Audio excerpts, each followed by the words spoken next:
Legend Music presents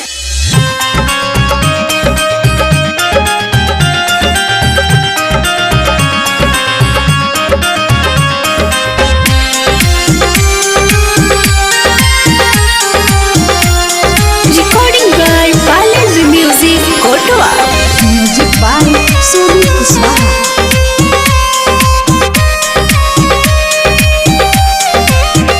घरे रहे न सासन रहे ससुर, घरे रहे न सासन रहे ससुर, लेके भावे के भासुर फर रह गइल। घरे रहे न सासन रहे ससुर, लेके भावे के भासुर फर रह गइल। पहले बारा सई कनी का बड़का कसूर, पहले बारा सई कनी का बड़का कसूर, सबके नजरी से ही होता दूर हो गइल। घर रहे न सासन रहे ससुर, लेके भावे के भासुर फरार हो गइल। घर रहे न सासन रहे ससुर।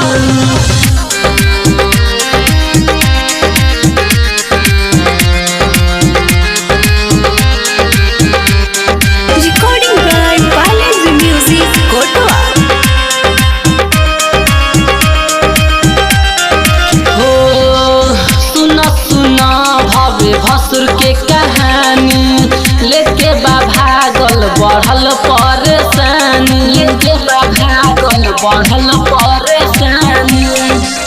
सुना सुना भावे भसुर के कहानी, लेके बा भागल बढ़ल परेशानी। हल्ला बतिया के दूरे दूर हो गई, हल्ला बतिया के दूरे दूर हो गई, लेके भावे के भासुर फरार हो गई। घर रहे न सासन रहे ससुर, लेके भावे के भासुर फरार हो गई। घर रहे न सासन रहे ससुर।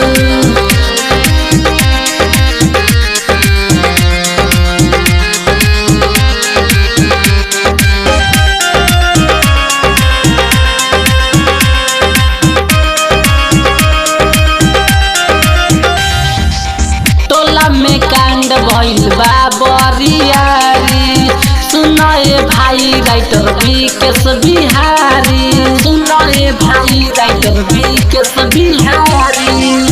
टोला में कांड भइल बा बरियारी, झुनू पटेल सुन विकेश बिहारी। सबका नजरी से कनी का दूर हो गई, सबका नजरी से कनी का दूर हो गई, लेके भावे के भासुर फरार